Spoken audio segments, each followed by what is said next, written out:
विद्यार्थी मित्रांनो, स्वागत आहे तुमचं अभ्यास हाच मंत्र या यूट्यूब चॅनलवरती. तर बघा, शिक्षक भरतीचे आपण नेहमीच अपडेट घेत राहणार आहोत. त्याचप्रमाणे शिक्षक भरतीचा जो सेकंड टप्पा आहे तो 2017ची उर्वरित शिक्षक भरती, त्याचप्रमाणे टेट 3 याबद्दल देखील आपण अपडेट घेत राहणार आहोत. त्यासाठी चॅनलवर जर नवीन असाल तर चॅनलला लाईक, शेअर आणि सबस्क्राईब करायला विसरू नका. तर बघा, पिंपरी चिंचवड महानगरपालिका, पिंपरी 18 प्राथमिक शिक्षण विभाग यांच्यातर्फे पत्र आहे. बघा, एकत्रित मानधनावर तात्पुरत्या स्वरूपात काय करायचं आहे, सहाय्यक शिक्षक व पदवीधर शिक्षक नेमणीबाबत. बघा, काय करणार आहे की एकत्रित मानधन तत्वावरती तात्पुरत्या स्वरूपात सहाय्यक शिक्षक व पदवीधर शिक्षक नेमणूक करण्याबाबत पत्र आहे. बघा, पिंपरी चिंचवड महानगरपालिकेच्या प्राथमिक शिक्षण विभागामार्फत शैक्षणिक वर्ष 2024-25 कालावधीसाठी इंग्रजी माध्यमांच्या शाळांमध्ये, म्हणजेच काय ज्या इंग्रजी माध्यमांच्या शाळा आहेत त्यांच्यामध्ये पात्र उपशिक्षक, पदवीधर शिक्षक यांची एकत्रित मानधन तत्वावर 11 महिने कालावधीसाठी, म्हणजेच उन्हाळी व दिवाळी सुट्टी वगळून, म्हणजेच 11 महिने कालावधीसाठी दिवाळीची सुट्टी आणि मे महिन्यातल्या आपल्या उन्हाळी त्या वगळून 11 महिन्यांसाठी तात्पुरत्या स्वरूपात नियुक्ती करण्यासाठी बघा, दिनांक 20/1/2025 ते 24/1/2025 अखेर सकाळी 10 ते सायंकाळी 5 वाजेपर्यंत समक्ष अर्ज मागविण्यात येत आहेत. जे पिंपरी चिंचवडमधील जे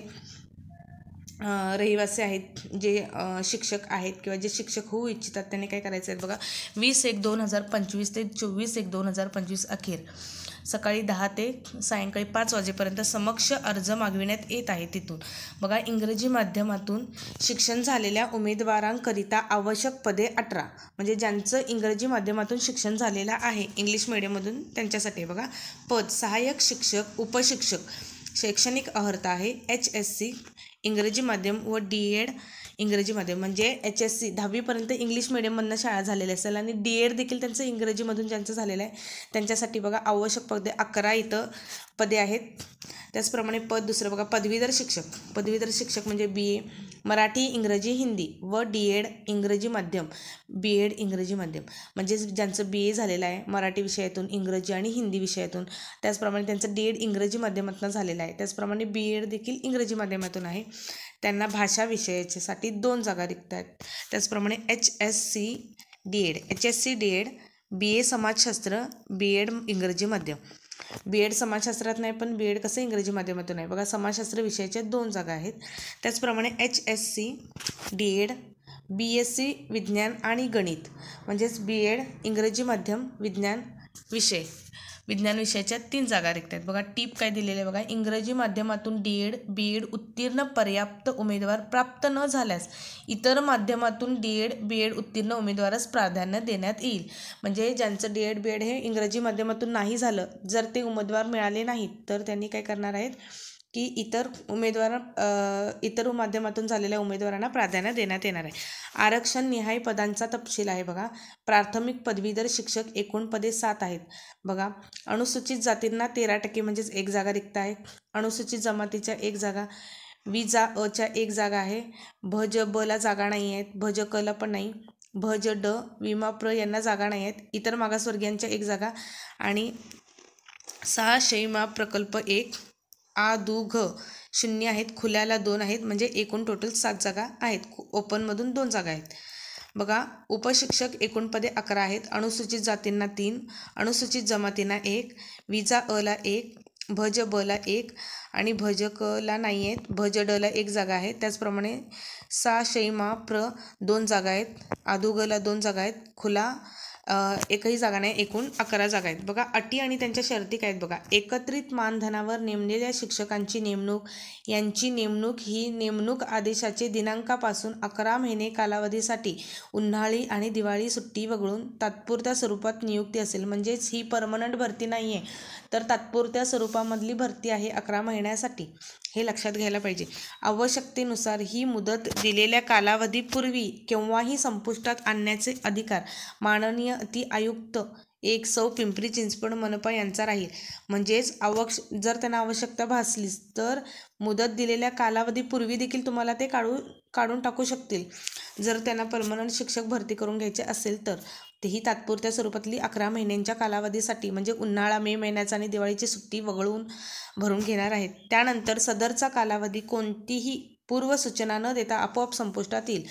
त्यामुळे अर्जदारास कायमपदी नेमणुकीचा हक्क प्राप्त राहणार नाही.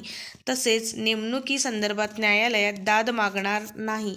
नियुक्तीच्या वेळी सदरच्या नेमणुकीबाबतचे करारनामा सादर करावा लागेल. म्हणजेच की कधीही तुम्हाला ते काढून टाकू शकतील. त्याचप्रमाणे तुम्ही न्यायालयामध्ये जाऊन मला परमनंट करा असं दाद देखील मागता येणार नाही आहे. दुसरी अट बघा, उमेदवारांना आपल्या अर्जासोबत शाळा सोडल्याचा दाखला, धारण केलेली शैक्षणिक व व्यावसायिक अर्हता विषयक प्रमाणपत्र, पदविका, D.Ed, B.Ed, पदवी प्रमाणपत्र व गुणपत्रक, अनुभव प्रमाणपत्र तसेच इतर आवश्यक प्रमाणपत्र व कागदपत्रांच्या सत्यप्रती सादर करणे बंधनकारक आहे. म्हणजे तुमचे जे डॉक्युमेंट्स आहेत त्याच्या झेरॉक्स वगैरे, त्याचप्रमाणे जेव्हा तुम्हाला मुलाखतीला बोलवतील म्हणजे सत्यप्रती देखील आवश्यक आहे तिथं. ज्या दिवशी प्राथमिक शिक्षण विभागास उपशिक्षक किंवा पदवीधर शिक्षक यांची आवश्यकता नसेल त्यावेळी कोणत्याही नोटिशीशिवाय सदर उमेदवारांची सेवा संपुष्टात आणण्यात येईल. यासंबंधीचे सर्व अधिकार हे माननीय अतिरिक्त आयुक्त पिंपरी चिंचवड महानगरपालिका यांनी राखून ठेवले आहेत. तसेच पात्र उमेदवारांना नेमणूक देताना शिक्षक संख्या कमी जास्त करण्याचा अधिकार माननीय अति आयुक्त सौ पिंपरी चिंचवड मनपा यांचे राहील. म्हणजे ज्या दिवशी शिक्षण विभागास पदवीधर किंवा उपशिक्षक यांची आवश्यकता नसेल तर ते तुम्हाला काढून देखील टाकू शकतात. आणि हे सर्व अधिकार हे अतिरिक्त आयुक्त पिंपरी चिंचवड महानगरपालिका यांचं राहील. त्याचप्रमाणे बघा, उमेदवारांनी सोबत दिलेल्या नमुन्यात सहाय्यक शिक्षक व पदवीधर शिक्षक या पदासाठी अर्ज माननीय अतिरिक्त आयुक्त 1 पिंपरी चिंचवड मनपा यांची नावे करावा. अर्ज कोणाच्या नावे करायचा आहे तर माननीय अतिरिक्त आयुक्त 1 पिंपरी चिंचवड मनपा यांच्या नावे तुम्ही अर्ज करायचा आहे. सदरचा अर्ज दिनांक 21/1/2025 ते बघा 21/1/2025 ते 24/1/2025 पर्यंत सकाळी 10 ते सायंकाळी 5 वाजेपर्यंत समक्ष म्हणजे स्वतः तिथं जाऊन जुना ड प्रभाग कार्यालय कर्मवीर भाऊराव पाटील मनपा प्राथमिक शाळा पिंपरी गाव येथे वेळेत सादर करावा. समक्ष म्हणजे स्वतः तिथे हजर पाहिजे आणि स्वतः अर्ज लिहून तिथे जमा करायचा आहे. बघा, सदरची निवड ही सहाय्यक शिक्षक व पदवीधर शिक्षक पदासाठी केवळ तात्पुरत्या एकत्रित मानधनावर हंगामी स्वरूपाची आहे. उमेदवारास मनपा सेवेत राहण्याचा अधिकार मागता येणार नाही. सदरचे पद हे शैक्षणिक वर्ष 2024-25 करिता व आवश्यकतेनुसार राहील. म्हणजेच की उमेदवाराला जे आहे ते तात्पुरत्या स्वरूपात हंगामी स्वरूपात घेतले गेलेले आहे. त्यामुळे उमेदवार इथं मनपामध्ये मला परमनंट करा असं म्हणता येणार नाही, अधिकार राहणार नाही. निवड झालेल्या उमेदवारास एकत्रित मानधना व्यतिरिक्त मनपामार्फत देण्यात येणाऱ्या कोणत्याही सोयीसुविधा, हक्क व इतर आर्थिक लाभ व भत्ते देय राहणार नाही. म्हणजेच तुम्हाला इतर सोयीसुविधा किंवा मनपाच्या ज्या इतर सोयीसुविधा आहे, भत्ते आहेत, त्यांचा हा कर इथं दिले जाणार नाही आहेत. उदाहरणार्थ दिवाळीचा बोनस तथा सानुग्रह अनुदान इत्यादी. हे लक्षात घ्या. अर्जदाराने अर्ज केला अथवा विहित अर्हता धारण केली म्हणजे नियुक्तीचा हक्क प्राप्त झाला असे नाही. निवड प्रक्रियेच्या कोणत्याही टप्प्यावर तसेच नियुक्ती झाल्यानंतर अर्जदार विहित अर्ज पात्रता धारण न करणारा, गैरवर्तन करणारा, दबाव तंत्राचा वापर करताना आढळल्यास संबंधिताची उमेदवारी अथवा निवड रद्द करण्यात येईल. तसेच काही आक्षेप आढळल्यास कोणतीही पूर्वसूचना न देता त्याची नियुक्ती समाप्त करण्यात येईल. म्हणजेच की अर्जदाराकडनं कोणत्या प्रकारचं गैरवर्तन वगैरे आढळलं तर त्याला लगेच तिथं काढून टाकण्यात येईल.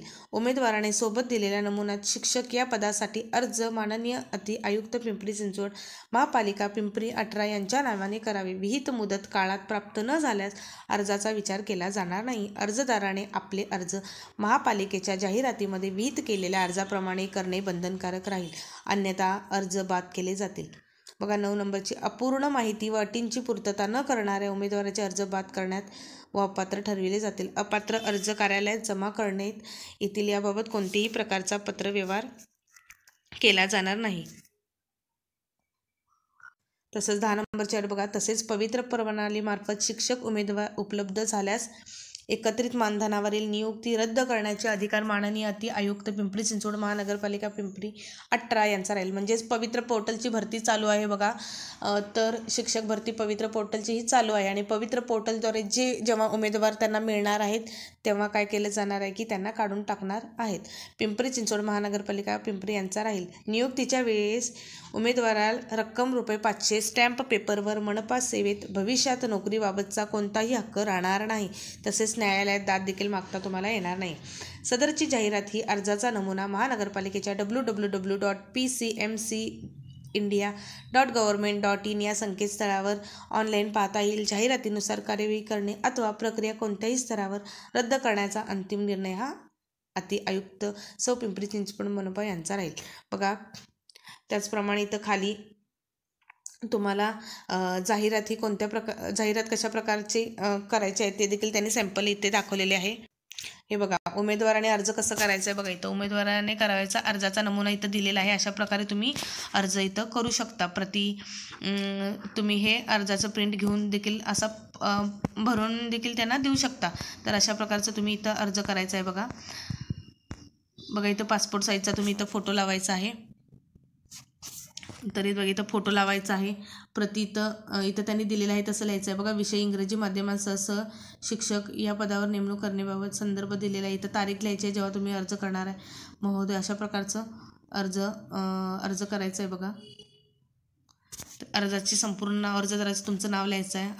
अर्जदाराचा पत्रव्यवहाराचा संपूर्ण पत्ता, ज्या पदासाठी अर्ज करणार आहे त्याचप्रमाणे दूरध्वनी, भ्रमण क्रमांक किंवा मोबाईल नंबर, मेल ID द्यायचा आहे. जन्मतारीख टाकायची आहे. शैक्षणिक अर्हता, अनुभव तुम्हाला असेल तर तिथं टाकायचं आहे. त्याचप्रमाणे जात आणि प्रवर्ग टाकायचा आहे. शैक्षणिक अर्हता तुमची टाकायची आहे बघा. पदवीचा विषय टाकायचा इथं. त्याचप्रमाणे उत्तीर्ण झालेलं वर्ष, एकूण गुण, प्राप्त गुण आणि टक्केवारी अशा प्रकारे इथं भरायचं आहे बघा. DED BA झालं तर BAचे देखील कोणता विषय होता, उत्तीर्णाचं वर्ष, एकूण गुण किती होते, प्राप्त झालेले गुण किती आहेत, टक्केवारी अशा प्रकारे भरायचं आहेत. आणि खाली आपली सही करून तिथं द्यायचं आहे. समक्ष तुम्ही द्यायचं आहे. तर अशाच प्रकारच्या शिक्षक भरतीशी रिलेटेड असलेल्या माहितीसाठी चॅनलवर नवीन असाल तर लाईक, शेअर्स आणि सबस्क्राईब करायला विसरू नका. धन्यवाद.